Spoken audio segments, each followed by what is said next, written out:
দেখেছো দেখেছো আমার গোপাল কেমন করে খিলখিল করে হাসছে। আমার গোপালের হাসি দেখলে না আমার প্রাণটা জুড়িয়ে যায়। দেখো দেখো কেমন দাঁত বার করে হাসছে। দেখেছি দেখেছি যশোদা, ছেলেকে নিয়ে সব সময় মেতে থাকলে তো আর আমার চলবে না। আমারও তো কত রকম কাজ রয়েছে, সেগুলো তো আমাকে করতে হবে নাকি?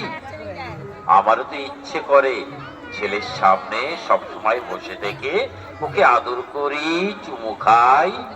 আমারও তো কত রকম রাজকাজ রয়েছে, সেগুলো তো দেখতে হবে।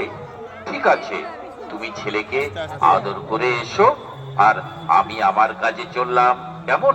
ঠিক আছে মহারাজ, আপনি যান, আমিও আসছি। আমারও অনেক কাজ পড়ে রয়েছে। এই দুষ্টু ছেলে, তুমি এখানে দোলনায় বসে মনের সুখে খেলা করো, আমি আমার কাজে যাচ্ছি। কেমন? কোনো দুষ্টুমি করো না কিন্তু।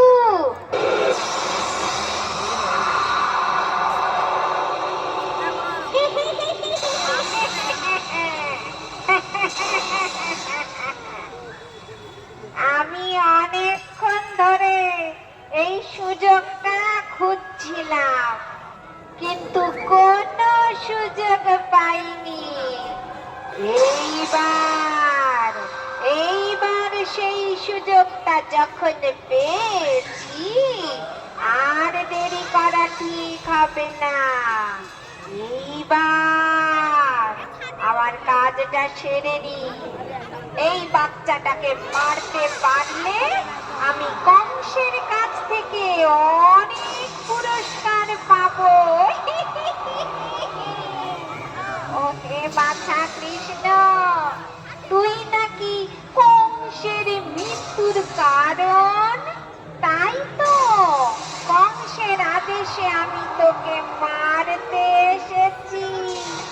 বুঝলি বাছা কৃষ্ণ, আমার এই বুকে বিষাক্ত বিষ মাখিয়ে এনেছি। এই বুকের দুধ খাইয়ে তোকে আমি শেষ করে দেব, শেষ করে দেব।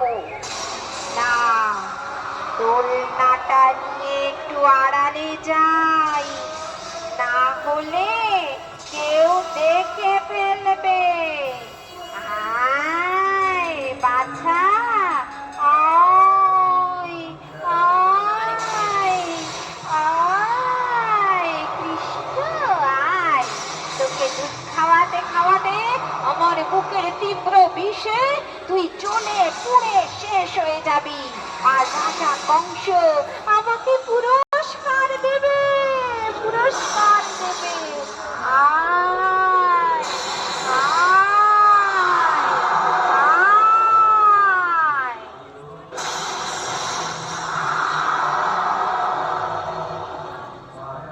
এইভাবে পুতনা কৃষ্ণকে মারবে। পুতনা কৃষ্ণ মনে মনে ভাবছে, পুতনা তুমি ভাবছো আমি বাচ্চা ছেলে, কিন্তু আমার কত ক্ষমতা তা তোমার কোনো ধারণা নেই।